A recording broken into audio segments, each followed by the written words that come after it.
memang itu ke produsen kalau menurutku ya. Kita harus ada regulasi yang tegas produsen untuk tidak lagi memproduksi plastik sekali pakai misalnya. Itu aja.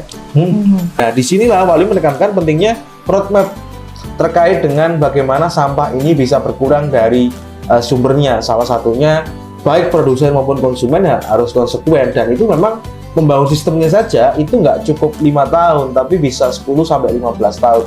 Pemerintah rezim ini tuh menurutku perlu menahan diri untuk tidak hanya memikirkan keuntungan ekonomi, apalagi hanya untuk segelintir orang.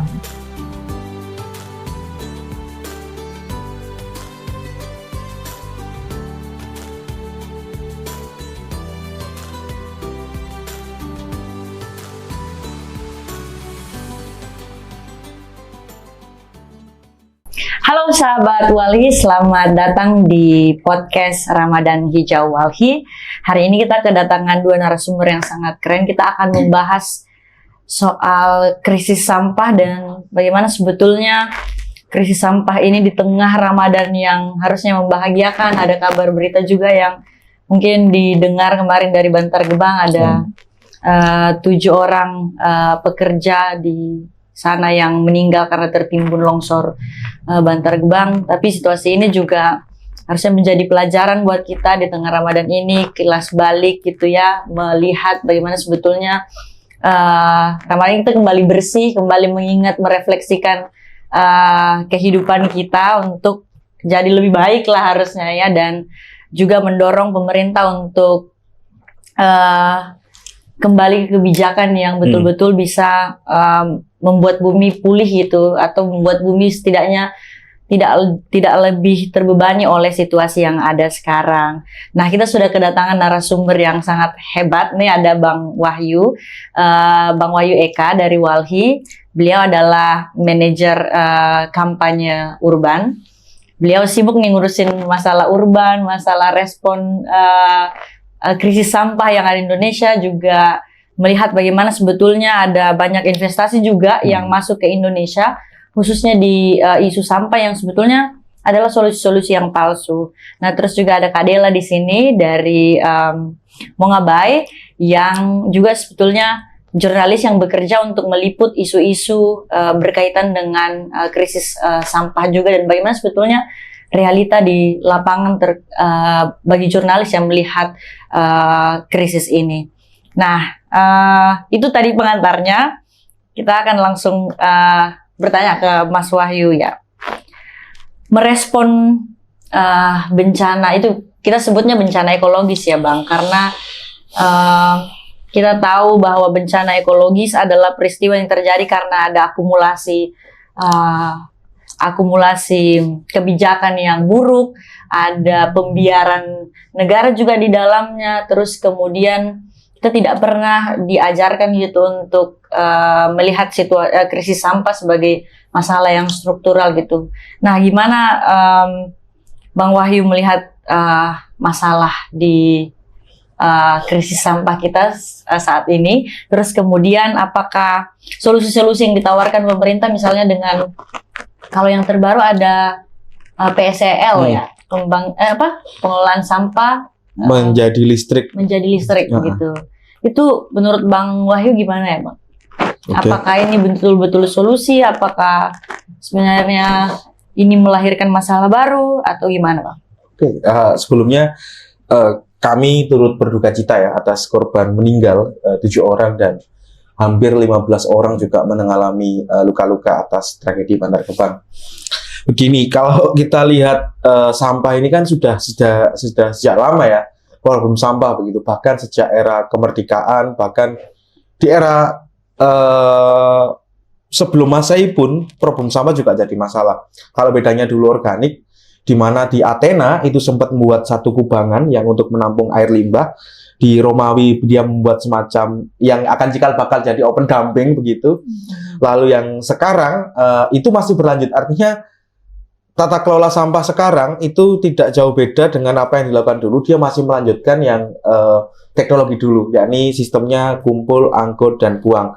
Dan Bantar Gebang ini sebenarnya adalah wajah dari tata kelola sampah kita begitu. Nah, kemarin ada TPA Cipecang yang boleh dikatakan kalau hujan dia itu air lindinya itu sampai masuk ke rumah-rumah warga dan masuk di sungai. Bayangkan kita biasanya kalau orang hujan ini kan seneng banget, seneng dan ceria. Tiba-tiba berkah yang datang tapi air lindi yang warna hitam dan baunya ya begitulah begitu. Dan sebelumnya di TPA Piungan Jogja itu airnya sampai masuk ke tanaman padi begitu, dan artinya seharusnya sudah diajarkan dari sejak lama. Nah, dulu ada namanya tragedi Lewi Gajah di tahun 2005 di Cimahi, orang sempat sampai meninggal begitu, dan 2008 muncullah undang-undang pengelola atau tata kelola sampah ataupun pengelolaan sampah yang diubah begitu menjadi di sumbernya ataupun di hulunya. Itu salah satu kemenangan juga gerakan lingkungan pada saat itu, termasuk Wali dan teman-teman yang turut mendorongkan itu. Tapi sejak 17 tahun pasca itu nggak dijalankan. Nah, artinya dari 17 tahun ini gimana tata kelola sampah kita itu ya benar-benar buruk begitu. Jadi kayak kalau kita bayangkan Bantar Gebang itu seperti rumah kita begitu, yang harusnya dia mampu menampung 5 lemari, tapi kita paksakan jadi 7 lemari. Ataupun kita paksakan rumah kita ini harusnya bisa menampung cuma 4 orang, kita paksakan 8 orang. Otomatis ya daya dukung dan daya tampungnya tidak maksimal. Sehingga bisa dibayangkan, misal kita mengisi bak air itu dengan air terus-menerus, dia akan tumpah. Nah, Bantar Gebang bisa dibayangkan seperti itu. Jadi longsoran itu ya longsoran berulang, boleh dikatakan ya itu pasti permanen sih, karena kata netizen Bantar Gebang ini kan gunung baru ya. Dia kalau kita cari di map, Bantar Gebang itu MDPL namanya. MDPL Bantar Gebang. Bahkan udah ada orang yang mendaki di Bantar Gebang. Ketika saya lewat juga, wah tinggi ya, bahkan setinggi apartemen gitu, dan menarik juga untuk dibuat wahana wisata gunung begitu untuk menunjukkan itu, apalagi kalau pas longsor kan bisa selancar, dan ini yang menjadi problem. Nah, tapi solusinya itu lagi-lagi kok nyambungnya ke waste to energy. Apa tuh waste to energy, Bang? Kasih tahu dong teman-teman. Iya, waste to energy itu sampah yang nanti akan diolah menjadi listrik. Jadi sistemnya dia di thermal, dibakar. Oh iya. Jadi gini, sampah nanti dibakar, lalu dibakar itu nanti menghasilkan uap, uap itu nanti akan menggerakkan turbin, dan turbin itulah jadi listrik. Nah, tapi masalahnya kan bukan di situ. Waste to energy itu memang bisa untuk mengurangi sampah. Ya. Tapi dia bukan untuk bukan mengurangi, sorry saya ralat gitu, bukan mengurangi sampah, tapi memusnahkan. Kata pemerintah kan mengurangi, tapi bagi saya adalah memusnahkan. Nah, beda antara mengurangi dan memusnahkan. Nah, dari proyek waste to energy itu yang nanti sampah masuk di situ, nanti dia akan menghasilkan listrik. Listrik itu sebenarnya yang digaung-gaungkan sebagai hasil yang positif begitu, akan dapatnya profit seperti itu. Nah, justru dari masalahnya di situ, ketika fokus masalahnya di hilir, tapi dia nggak melihat di hulu, akhirnya jatuhnya fokusnya hanya di hulu saja. Nah, ketika fokusnya kayak gini, kita misal sakit kepala begitu, tapi yang kita paksakan orang minum paracetamol terus tanpa ngelihat kira-kira sakit kepalanya kenapa? Karena hutang kah dan lain-lainnya. Jadi waste energy itu kayak dia menyelesaikan masalah, tapi nggak ngelihat masalahnya, seperti itu. Boleh dikatakan seperti itu. Dan boleh dikatakan problem di Indonesia ini kan sampah di hulu, meskipun dia pakai waste energy, produk dari Cina, Amerika, Rusia, nggak akan selesai. Karena apa? Sampah kita itu masih tercampur. 50% sampah kita itu sampah basah. Boleh bisa dicek di warteg, di pasar, di rumah, itu sampah semua akan tercampur antara plastik dan sampah basah. Dan bayangkan ketika itu dibakar, dia tidak akan maksimal. Dan tentu akan menjadi masalah. Masalahnya apa? Residunya tinggi, racunnya tinggi, dan secara pembiayaan akan lebih mahal. Maka waste energy bukan solusi, tapi dia memang menjadi salah satu solusi untuk sementara, tapi dia bukan solusi permanen. Dan Wali di sini standingnya adalah menolaknya. Karena apa? Karena waste energy akan menghilangkan skema pengurangan sampah dari hulu, dan tentu akan memperpanjang racun. Nah, bisa dicek ketika teman-teman coba ke Rorotan untuk proyek RDF ataupun di Waste to Energy Surabaya, itu baunya sedap begitu. Mengapa kok RDF dan Waste to Energy itu tidak dibangun di rumah gedung DPR? Karena baunya busuk begitu. Coba dibangun di DPR. Berarti dia baunya harum. Seperti aromaterapi ya. Iya. Jadi sebetulnya kalau dia masih dalam, ini skemanya bisnis ya Bang ya. Jadinya akhirnya ya sampah akan terus ditumpuk. Jadi ya amanat undang-undang nomor 18 tahun 2008 itu jadi akhirnya ya nggak pernah terimplementasi dengan baik ya sampai hari ini. Iya, sama kayak nasib undang-undang lingkungan sih. Gimana? Oke, terima kasih. Tapi sebetulnya menurut Bang Wahyu, apa sih sebetulnya yang paling baik gitu ya? Alih-alih bikin waste to energy, alih-alih bikin PSEL, menurut Bang Wahyu apa sih yang paling baik gitu mengatasi krisis sampah kita hari ini? Tentu kembali ke akarnya ya, ke hulunya. Jadi gini, di hulu itu ada dua. Pertama, produsen dan konsumen. Konsumen yang kita ini. Boleh dikatakan kita juga sering berdosa ya. Apalagi kalau puasa gini, itu seringkali bawa tentengan kresek plastik yang banyak. Dan seringkali makanan kita itu jarang habis kadang. Nah, kalau di kota besar, itu kan problemnya ruangnya terbatas. Kita mau buang sampah bingung. Bahkan kita mau melakukan composting juga bingung. Akhirnya kita buang saja begitu saja ke tempat sampah. Dan karena salah satu hasrat membeli kita cukup banyak terkait makanan yang akhirnya nggak habis begitu, ya itu salah satu sumbangan dari sampahnya konsumen itu. Nah, tidak hanya cukup edukasi begitu, tapi konsumen ini memang peran pemerintah itu vital. Gini, pemerintah itu yang dia menjamin bahwasanya pengelolaan sampah ini menjadi salah satu prioritas negara sebagai bagian dari pemenuhan hak. Nah, dia bukan teknis. Makanya kalau kita bicara konsumen, dia punya hak untuk diedukasi, untuk ditemani, diberikan insentif. Tahu bank sampah itu inisiatif yang bagus. Bank sampah pemerintah dengan bank sampah komunitas, yang jalan bank sampah komunitas. Mengapa? Karena dilakukan dengan tulus gitu dan baik. Dan tapi masalahnya kalau komunitas ini kadang juga bingung. Mereka lapor ke DLH, mau jual plastik ini di mana? Dia nggak tahu, kok tanya saya, gitu kan seringkali seperti itu. Dan ketika boleh nggak dibantu, malah dialihkannya ke kredit, ya otomatis juga jadi masalah. Nah, insentif VTCG itu pentingnya untuk masyarakat yang mengelola bank sampah. Itu. Nah, kedua produsen. Seringkali gini, saya pernah ketemu produsen yang mengatakan, ya jangan salahkan produsen, salahkan konsumen loh. Ya nggak mungkin konsumen itu akan mengkonsumsi itu jika kamu nggak produksi itu. Intinya begitu. Oke, Pak. Terima kasih, Pak Wahyu. Stop dulu di situ. Aku mau ke Kak Dela dulu. Nanti kita bisa explore lebih jauh di akhir ya. Tapi Kak Dela, kalau Kak Dela apakah awam gitu dengan waste to energy dan apakah pernah gitu ya meliput waste to energy, Kak? Oh iya. Sebelumnya aku pengen nyambung yang Bantar Gebang tadi. Iya. Kalau lihat Bantar Gebang itu emang kompleks ya, gitu. Aku beberapa kali ke sana dan ke sana itu pernah untuk liputan sendiri. Nah juga jadi aku selain jadi jurnalis Mongabay juga sering ngambil fixer ya. Kerja fixer ini kerja menemani jurnalis asing yang liputan di Indonesia gitu. Dan banyak sekali jurnalis itu yang tertarik untuk datang ke Bantar Gebang karena itu memang salah satu landfill terbesar di Asia Tenggara. Ya. Wow.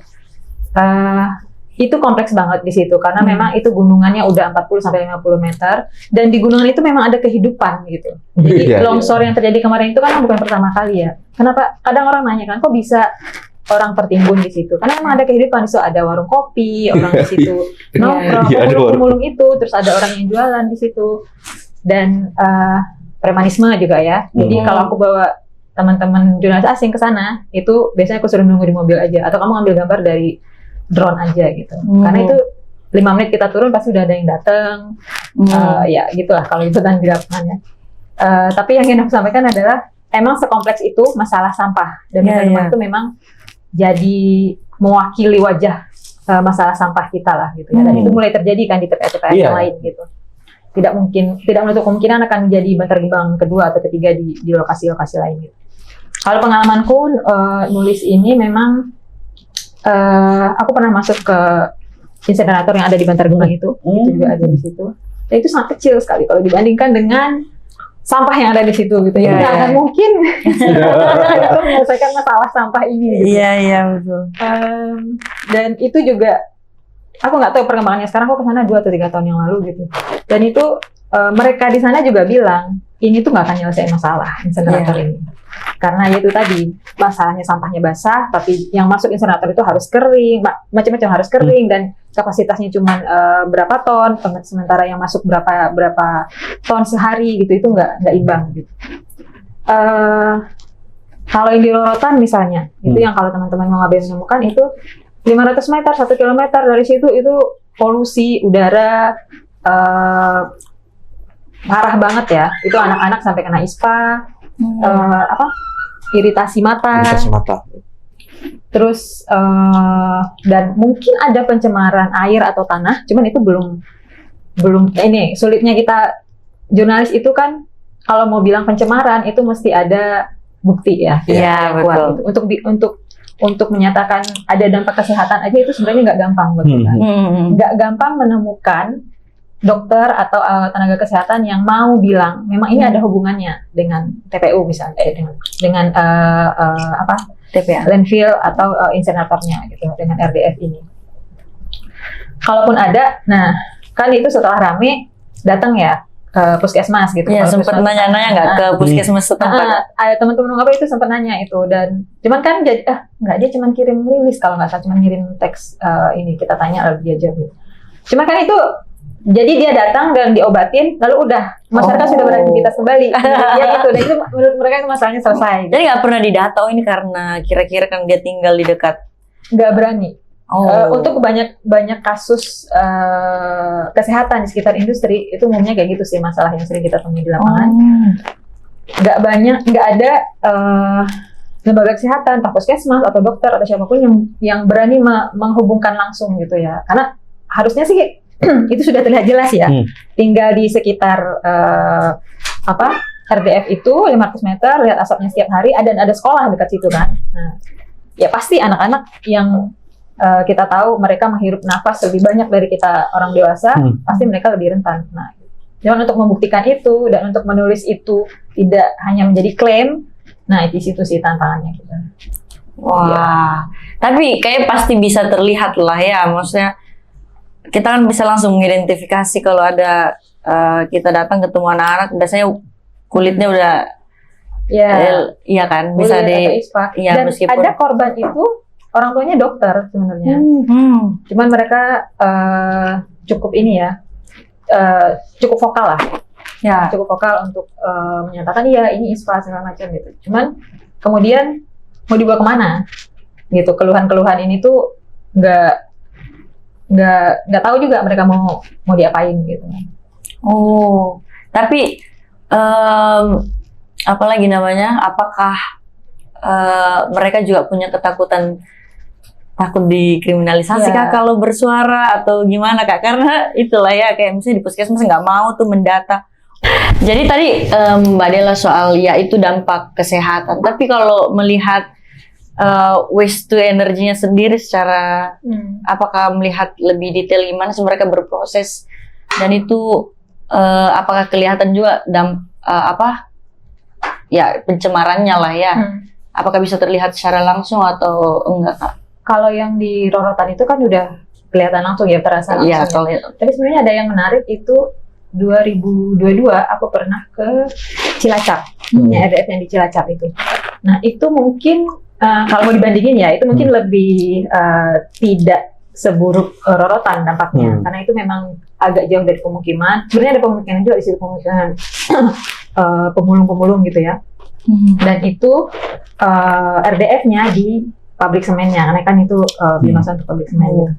Nah, cuman yang aku lihat dari situ adalah itu adalah satu teknologi besar yang sangat mahal.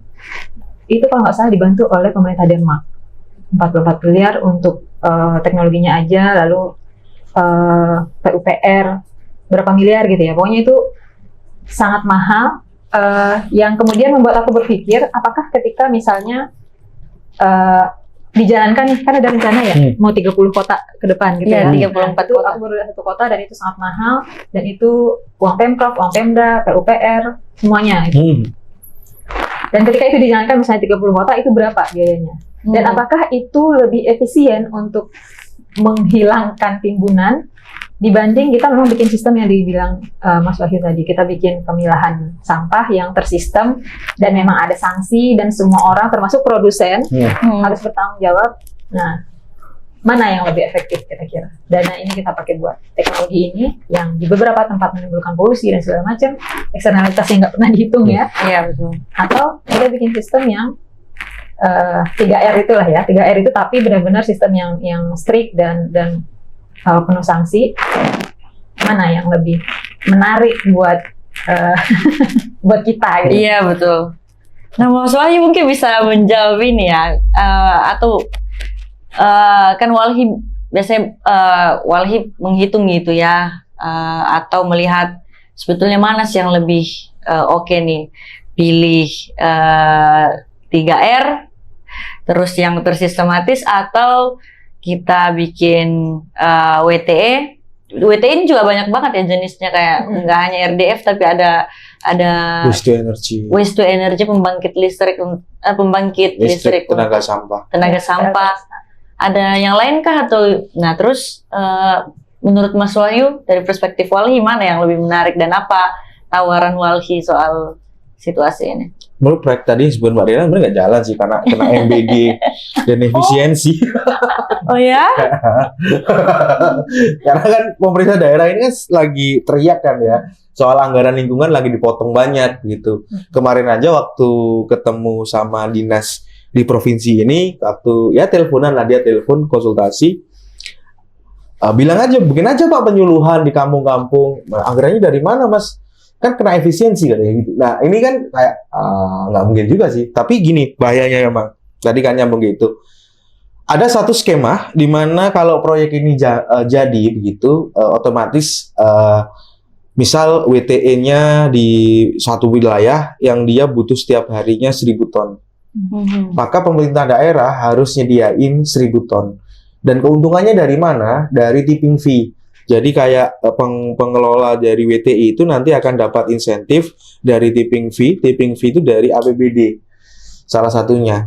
Nah, ketika pemerintah daerah ternyata bisa tuh mengurangi sampah dari sumbernya, lalu menurun jadi 800 ton, tetap aja pemerintah daerah harus tetap membayar tipping fee senilai 1.000 ton. Karena apa? Karena itu dianggapnya kayak proyek WTE-nya ini nggak bisa jalan karena komposisi sampahnya kurang. Nah, itu salah satu fakta ya, efek lock-in istilahnya.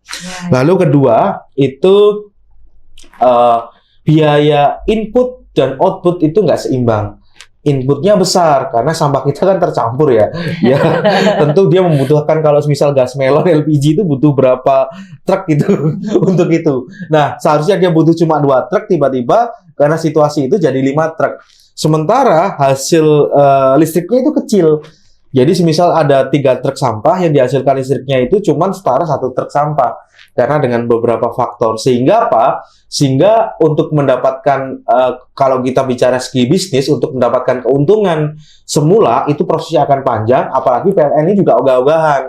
Jadi PLN ini kayak males lah. Karena lebih murah batu bara daripada beli dari WTE. Dia seperti itu. Betul. Jadi kayak ogah-ogahan, listriknya nggak besar, harganya mahal, kayak gitu. Dan ketiga, tentu yang jadi masalah ini rata-rata utang.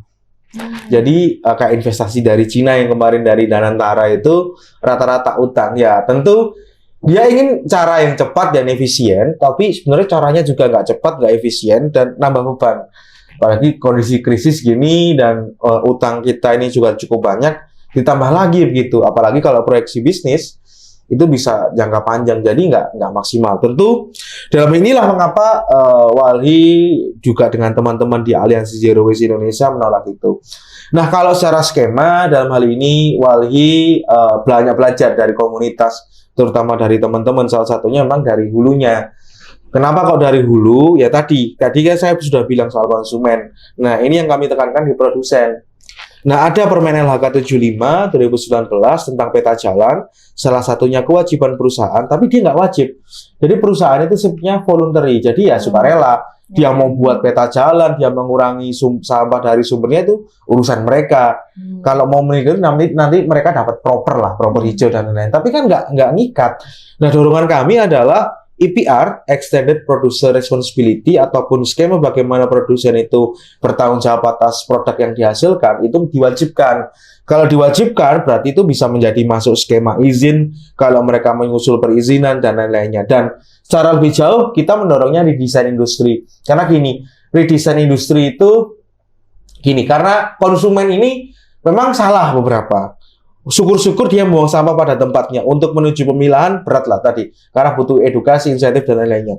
Tapi ada yang paling penting di sini adalah orang ini bisa dipaksa untuk menggunakan produk yang dia bisa ramah lingkungan ketika ketersediaannya memang hanya itu dan sifatnya dia mahal. Misal orang memilih akan beli botol dan dia refill daripada dia harus beli setiap hari botol misal kemasan plastik 1 liter yang harganya itu 50.000. Orang akan lebih memilih situ dan itu ternyata efektif gitu. Kayak salah satunya gini, dari minyak gas kita dipaksa pindah ke LPG, bisa? Kenapa nggak bisa? Sama kayak konsumen juga sama sebenarnya. Kayak kita dulu kalau kita beli minuman botolan itu kan harus kembalian botolnya. Ternyata sekarang diganti plastik bisa. Atau kalau dibalikan itu bisa. Itu yang kami dorongkan. Tentu salah satunya adalah konsekuen. Dari pemerintah memang harusnya membangun sistemnya. Nah, dari dulu itu dia nggak pernah bangun sistemnya. Sistem baik untuk produsen maupun konsumen itu nggak pernah dibangun. Dan membangun sistem itu membutuhkan panjang. Nah, disinilah Wali menekankan pentingnya roadmap terkait dengan bagaimana sampah ini bisa berkurang dari sumbernya. Salah satunya baik produsen maupun konsumen ya harus konsekuen. Dan itu memang membangun sistemnya saja itu nggak cukup 5 tahun, tapi bisa 10-15 tahun. 10 tahun itu paling cepat begitu. Dan ini yang kami dorongkan roadmap keberlanjutannya. Tapi udah 17 tahun undang-undang sampahnya Iya. Itu udah mau 10 tahun lagi nih berarti untuk EPR perusahaan. Berarti ibaratnya itu laptop sudah diinstal dengan sistemnya, tapi nggak pernah diupdate sistemnya dan nggak pernah dijalankan, dibiarkan gitu saja. Nah, Mbak Del, kalau ini kan tadi masalah terus yang disebutkan oleh Bang Wahyu ya. Tapi ada nggak sih juga pernah mendokumentasikan praktek baik gitu? Ada komunitas yang sebetulnya mengelola sampah dari hulu, terus bikin inisiatif-inisiatif yang oke, atau ya udah kemarin yang diliput hanya sekitar problem sampah, ada masalah investasi juga kah atau gimana? Kalau praktik baik itu banyak sebenarnya. Banyak teman-teman dampingan teman-teman CSO yang lain itu sebenarnya banyak teman-teman daerah tapi yang menulis ya banyak praktik-praktik baik yang mengurangi sampah, komunitas yang menjalankan bank sampah. Cuman menurutku adalah yang menarik itu ketika itu dimulai ya tadi dua, konsumen dan produsen. Aku setuju. Konsumen ini sebenarnya juga bisa banyak praktek-praktek teman-teman yang benar-benar zero waste dari rumah gitu. Kalau teman-teman pernah lihat tuh di Instagram ada suara sampah kalau nggak salah. Suara sampah. Itu betul-betul satu keluarga yang nol sampah di rumahnya. Bahkan ketika aku lupa namanya, Mbak Andini atau siapa gitu ya, Mbak Andini itu harus jadi sebenarnya dia juga aktivis sih. Misalnya dia diundang nih untuk ngomong di satu acara gitu, dia sampai akan bilang ke orang itu, aku nggak usah dikasih nasi kotak karena aku nggak mau diriku bikin sampah gitu. Dan itu bisa dilakukan, itu dia turunkan ke anaknya. Di rumah itu mereka sudah tidak ada lagi produk dengan saset misalnya, belanja dengan tambar itu pasti, terus bawa box kalau mau belanja ke pasar tradisional, belanja di pasar tradisional, bawa kotak sendiri, bawa tas belanja, itu bisa. Konsumen, sebenarnya konsumen masyarakat itu bisa untuk beralih gitu ya, untuk seperti itu, dan itu bisa dilakukan dengan lebih masif, yaitu tadi kalau ada sistemnya. Nah, aku pribadi misalnya ya, aku kan juga belanja ke pasar, masak gitu ya. Nyoba nih kita bawa tempat nih, misalnya belanja ikan aja misalnya kan. Tapi tetap ada tuh orang-orang di pasar yang bilang, nanti tempatnya kotor, dan apa di plastik aja. Baru ngomong tuh dia udah di plastik, kan? Itu udah sampah lagi gitu.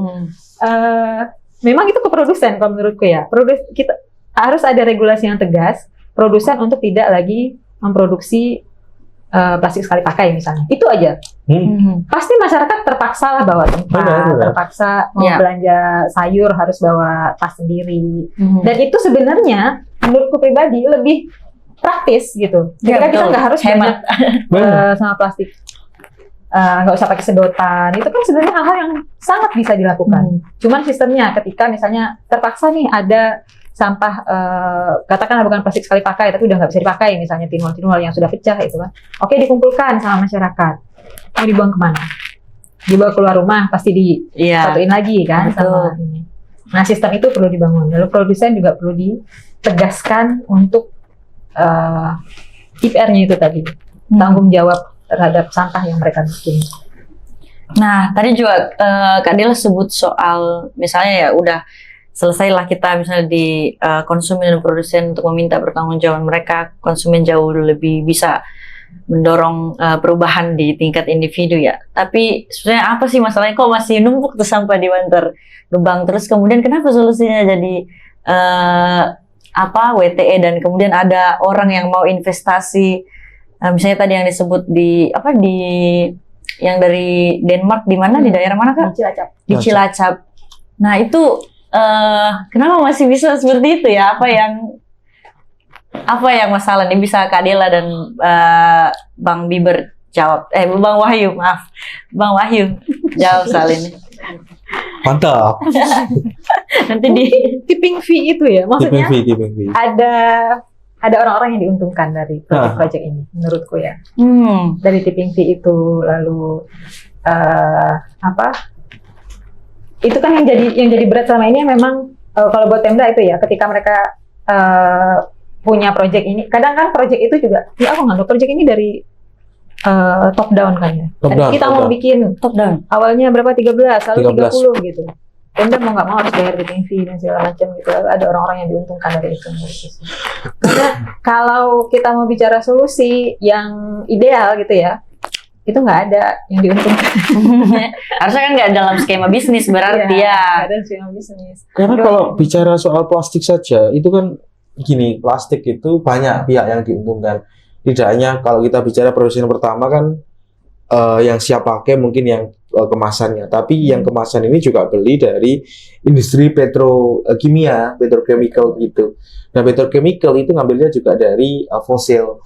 Nah, salah satunya misal Pertamina, dia punya satu anak perusahaan yang itu khusus di situ, dan itu yang akan menjadi memproduksi kayak biji plastik begitu. Dan kayak rantai begitu. Jadi kenapa kok sangat berat ya untuk mengurangi plastik? Karena salah satunya juga ada kaitannya dengan corporate besar, salah satunya, bahkan BUMN juga begitu. Kalau itu di stop, ya mereka akan jual itu kemana? Karena yang paling menguntungkan yang biji plastik. Itu yang pertama. Kedua, tentu kenapa solusi? Karena bagi saya kan pemerintah kita ini FOMO gitu loh. Dia ngelihat dari negara lain, oh sekarang Brazil gitu. Nah, misal dia belajar dari Denmark, lalu belajar dari Jepang. Tapi yang dilihat itu cuma teknologinya. Dia sangat obsesif dengan teknologi, tapi nggak ngelihat teknologi itu fungsinya seperti apa, jalannya seperti apa. Jadi di Denmark itu dia bikin memang ada waste to energy, tapi dia sifatnya sementara, yang dia punya jangka waktu seperti 20 hingga 25 tahun. Yang setelah itu akan dipensiunkan. Karena apa? Karena dia nganggapnya bahwasanya sistemnya sudah berjalan. Memang kita nggak menampik gitu. Salah satu solusi yang bisa dipakai sekarang ini untuk mengurangi residu yang dari pengolahan dari sumbernya itu, ya memang dimusnahkan. Nah, salah satu cara yang paling efektif dimusnahkan, terutama yang lebih ramah begitu, salah satunya juga ya di thermal begitu. Nah, tapi kan bagaimana cara kita mengurangi thermal itu? Nah, itu yang nggak pernah dilihat oleh pemerintah, Kak. Seperti itu problemnya sih. Dan lagi banyak regulasi-regulasi yang belum ada kan, maksudnya emisi dari insinerator misalnya. Oh iya. Ketika dia yang dibakar sampah plastik dengan plastik tentu emisinya beda. Dan itu belum ada kan ya? Ya, belum ada regulasi. Nggak ada sih. Ya ada, dia pakai yang ketentuan Permen LHK mungkin. Dan yang bisa dong harusnya. Yang beda gitu loh. Beda sama yang antara biasanya ya peneliti itu pakai standarnya WHO kan. Karena sekecil apapun itu mencemari. Tapi pemerintah itu pakai standarnya mereka. Jadi meskipun kata WHO standarnya itu dihitung sudah mencemari, kata pemerintah enggak kok, masih aman. Diturunkan ya. Standarnya naik gitu. Dan nggak yakin sih proyek ini bakal jalan juga. Karena korupsi sih. Mahal dan nggak yakin. Kayak gini, misal tiba-tiba dibangun, entah apa yang dikurangi itu sehingga proyeknya gagal dan jalan. Seringkali kan seperti itu. Jadi nggak yakin sih. kalau bisa berjalan pun pasti akan fungsinya nggak maksimal. Makanya kita kadang menolak itu ya daripada mubazir dan nggak jalan-jalan, yang penting uangnya ini digunakan untuk pengurangan dari sumbernya. Karena untuk memperkuat TPA pun juga tempat pengelolaan akhir, membangun TPST kan juga butuh duit.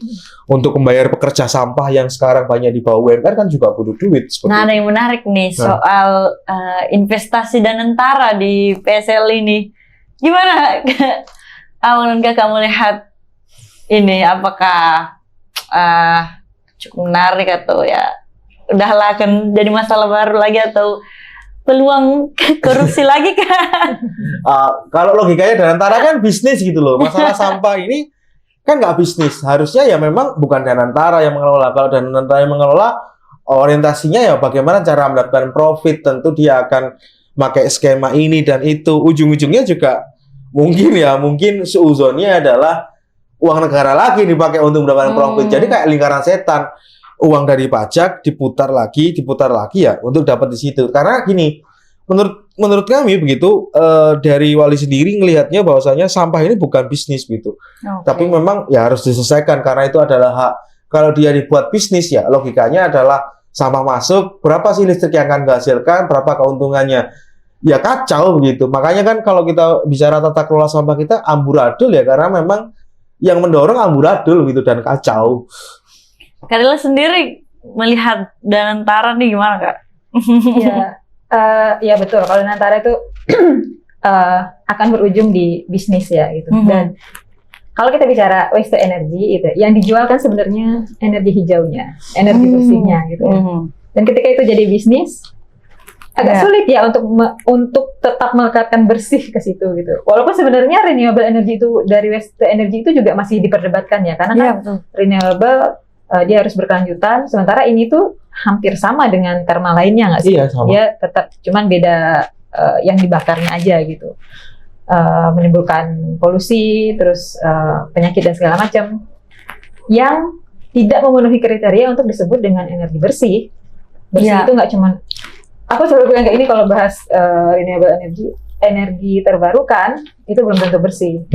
Kalau mau bersih itu ya mungkin melalui energi terbarukan, tapi jangan anggap semua energi terbarukan itu bersih. Dan bersih menurut kita tentu selain tidak menimbulkan polusi ya, yaitu tadi melibatkan masyarakat dalam pengambilan keputusan dia dibangun atau enggak. Ketika ada pencemaran, apa yang dilakukan? Gitu. Harusnya nol polusi kan. Kalau energi bersih ya, bukan energi terbarukan.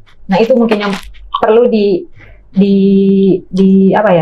dicermati lagi gitu loh. Ketika itu. Ya apalagi kalau itu di bawah Danantara, yang kita tahu apapun yang dipegang itu pasti ekonomi baru kan yang akan mereka. Iya. Jadi ya udahlah ya, skema baru bilangnya energi bersih tapi ya kalau jadi kan gini, kalau jadi itu kan menghasilkan seumpama listriknya bisa dijual. Ya dia nggak mengurangi sampah, justru malah menambah. Karena apa? Karena akan ya bicara supply dan demand. Ternyata kebutuhannya besar gitu. Otomatis ya orang nyampah aja nggak apa-apa, jadi listrik. Padahal tujuannya kan bukan nyampah aja nggak apa-apa gitu loh. Iya, paradoksnya di situ. Kita mau ngurangin sampah atau mau menyuplai insinerator? Ya, kayaknya nyuplai. Kayaknya sejalan itu. Iya betul. Betul, kayaknya akan nyuplai insinerator ya. Untuk solusi cepat. Nah, di Ramadan ini menurut Kak Dela dan Bang Wahyu, apa sih yang harusnya dilakukan oleh pemerintah kita gitu ya mengatasi situasi kemerautan krisis sampah kita ini? Apalagi kita tahu dan yakin banget numpuk nih sampah organik di tengah Ramadan ini, karena orang pasti konsumtif ya, buka puasa makannya bergelimang. Nah, gimana menurut Kak Dela dulu? Kalau konkret pertama nih, stop dulu MBG deh. Wah, juga kan? Kalau organiknya, aduh. Oh iya, MBG tetap berjalan ya meskipun puasa ya. Tetap puasa, dan nggak puasa aja juga tetap nyampah juga kan. Itu banyak banget makanan yang dibuang dari MBG. Wow. Nah, cuman terlepas dari itu, ya kalau puasa itu kan kita menahan diri ya. Menahan diri itu pemerintah rezim ini tuh menurutku perlu menahan diri untuk tidak hanya memikirkan keuntungan ekonomi, apalagi hanya untuk segelintir orang. Bicara waste to energy, nggak cuman soal berapa megawatt yang dihasilkan, nggak cuman berapa pembangkit yang didirikan, berapa kapasitas dan seterusnya. Tapi ada orang-orang yang terlibat di situ, ada orang-orang yang ketika itu dibangun sama dengan proyek-proyek energi lainnya yang jangan dikorbankan dong gitu untuk ambisi-ambisi ekonomi pemerintah saat ini. Gitu sih. Wah, menarik sekali. Pemerintah harus menahan diri ya untuk tidak bikin kebijakan-kebijakan yang justru sebenarnya membahayakan lingkungan dan membahayakan masyarakat sekitar. Nah, kalau Bang Wahyu, apa nih yang harus ditahan oleh pemerintah di tengah puasa ini? Sebenarnya bukan menahan ya, justru malah sebenarnya nggak boleh ada. Nggak boleh ada gitu. Kalau puasa sih sebenarnya kan itu keyakinan ya bicara puasa, tapi ada satu hal yang memang perlu dilihat begitu pelajaran dari Ramadan ini. Misal dari Nabiullah Muhammad SAW mengajarkan salah satunya untuk tidak berperilaku boros dan salah satunya juga hidup dengan sederhana gitu. Nilai yang bisa dipakai itu memang salah satunya dengan tidak berperilaku boros atau istilah lainnya dia menghambur-hamburkan. Ada istilahnya itu gulu. Gulu itu kayak menghambur-hamburkan satu yang sebenarnya nggak penting juga gitu yang menguju pada perilaku boros. Dan daripada kita boros dengan membeli teknologi yang nggak jalan gitu, mending nggak usah gitu kayak proyek waste to energy gitu. Artinya ada langkah yang lebih sederhana dan lebih murah. Langkah yang sederhana dan lebih murah adalah pengurangan dampak dari sumbernya. Pemilahan itu lebih murah daripada membangun waste to energy karena dia paling butuh untuk mendidik orang, memberikan insentif orang, lalu dia butuh membangun TPS 3R, tapi benefitnya jelas. Lalu dia juga cuma butuh buat aturan produsen, kurangi sampahmu, jelas gitu. Dan itu pun langkah yang lebih sederhana dan lebih murah daripada harus berboros anggaran dan berperilaku yang menghambur-hamburkan uang sehingga membuat sengsara begitu dengan menambah utang. Mending adanya dana segini yang itu dimaksimalkan dan harusnya itu yang dijalankan. Ya, jadi mendorong pengurangan dari sumber tuh jauh lebih murah daripada harus berboros anggaran membeli teknologi yang nggak tepat guna begitu. Nanti mubazir juga ya. Iya, sama kayak sebelah begitu yang beli kuda-kudaan miliaran ada. Oh. Simulator kuda-kudaan. Nah, terakhir menutup podcast kita sore hari ini di podcast Ramadan Hijau, aku mau tanya ke ini closing statement ya dari Bang Wahyu dan Kak Della. Menurut Bang Wahyu dan Kak Della, apa sih yang harus kita lakukan agar kita bisa mengakhiri krisis sampah kita di Indonesia ini? Kak Della dulu mungkin. Kalau sampahnya itu emang ya nggak bisa satu pihak ya. Memang mulai dari hulu ke hilir dan semua terlibat gitu. Yang sudah aku bilang tadi, mulai dari kalau personal dari keluarga mengurangi sampah di rumah, mengajarkan anak-anak kita untuk gak nyampah aja, itu udah sangat bagus. Dan sebetulnya anak-anak sekarang lebih gampang kok diajarin untuk kayak gitu. Generasi-generasi apa ini di komunitas itu bisa bikin lebih luas di komunitas dan itu membutuhkan sistem yang harus difasilitasi oleh pemerintah daerah, pemerintah pusat. Bagaimana kalaupun harus menghasilkan sampah, dia bisa diolah, didaur ulang dan seterusnya. Dan memaksa ya mau nggak mau sih menegakkan tanggung jawab produsen sampah ini. Nggak bisa diteruskan kamu untung terus tapi sampahnya pencemarannya itu ditanggung oleh masyarakat dan dibayar oleh pajak masyarakat. Nggak bisa itu diteruskan karena itu nggak cuma buat kita sekarang ya. Siapa sih sekarang yang nggak punya orang yang disayangi yang lebih kecil gitu ya, entah itu nggak harus anak ya, mungkin itu anak, mungkin keponakan, mungkin siapa saja yang disayangi. Kita mau mewariskan ini ke mereka. Kalau untuk jurnalis nih Kak, ada pesan khusus nggak buat mereka untuk meliput lebih banyak lagi kah soal krisis sampah atau membicarakan hal-hal yang lain di krisis sampah ini? Nah, jurnalis ini kan tugasnya di tengah-tengah sebenarnya ya, jembatan. Nah, mungkin selama ini yang terputus di situ juga. Ada masyarakat yang berusaha, ada komunitas, ada pemerintah yang dengan jalannya sendiri, ada produsen yang kalau nggak dipaksa ya udah nggak dikerjain. Nah, kan jurnalis harusnya menjembatani itu semua gitu ya. Aku mungkin juga belum bisa melakukan itu banyak gitu ya, liputan-liputan terbatas soal sampah. Tapi media, aku percaya media itu masih punya peran besar untuk menjembatani itu.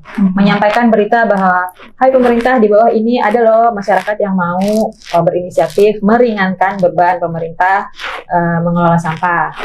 Ayo didukung. Pemerintah juga harus mau melihat gitu kan. Inisiatif-inisiatif yang sudah ada, kita nggak bisa menafikan begitu aja. Pemerintah harus berani lah ya, bikin regulasi, berani bikin sanksi yang tegas gitu. Kita nggak hanya ingin menyudutkan produsen, enggak gitu. Kalau misalnya masyarakat nih dibikin aturan, harus dipilah sampah yang keluar dari rumah harus dipilah. Gitu. Kalau ada masyarakat yang mengeluarkan sampah tidak dipilah, dikasih sanksi aja. Entah apa itu, entah itu denda, entah sampahnya tidak diangkut atau apapun. Nah, tegas juga dong ke produsen gitu. Kamu kalau masih mau dikasih izin berbisnis, tanggung jawab sama sampahmu. Silahkan ambil keuntungan, tapi tanggung jawab juga dengan sampahmu. Bagaimanapun caranya. Wah, menarik sekali. Terima kasih Kak Dela. Bang Wahyu Eka. Kalau Kak Dela kan lebih banyak bahas soal yang langkah di sisi yang lebih ke mikro ya. Kalau aku sendiri akan melihatnya kayak gini. Permasalahan tata kelola sampah ini kan nggak bisa memang dilepaskan begitu saja ke komunitas ataupun ke produsen dan lain-lainnya. Tentu di sini lagi-lagi saya mengembalikan ke negara gitu. Nah, kenapa di sini? Karena negara ini yang memang harusnya bertanggung jawab. Karena dia menerima mandat dan dia yang menjalankan regulasi. Sehingga apa? Kalau negaranya dalam hal ini clear sejak awal, melihat masalah sampah, terutama persoalan sampah ini sebagai hak, tentu nggak ada masalah begitu. Kadang gini, inisiatif kecil itu banyak banget, tapi seringkali nggak dilihat. Dan bahkan cuma diapresiasi ketika ada event tahunan, hari lingkungan, selamat ya gitu, dapat parcel dan lain-lainnya gitu. Tapi yang dibutuhkan nggak itu. Yang dibutuhkan ini adalah menjamin bahwasanya praktik yang mereka lakukan ini benar-benar bisa berjalan dan terus-menerus gitu. Membahas soal krisis sampah. Jadi pesannya adalah bahwa di situasi Ramadan kita hari ini, kita harus mendorong negara untuk menahan dirinya ya, untuk mengeluarkan kebijakan-kebijakan yang justru membahayakan lingkungan masyarakat, dan jangan mubazir ya, membuat kebijakan-kebijakan yang justru atau mengundang investasi banyak masuk untuk mengatasi masalah sampah kita, tapi juga akhirnya berujung pada tidak digunakan gitu, tidak berfungsi dengan baik, akhirnya jadi mubazir. Terus juga bagi teman-teman yang berpuasa untuk secara pribadi gitu mengurangi sampah dari keluarga, dari kantornya, dari kalau sebisa mungkin dikurangi sejak dari sumbernya ya. Demikian podcast Ramadan Hijau hari ini. Saya Morris, sampai bertemu di podcast berikutnya. Pulihkan Indonesia.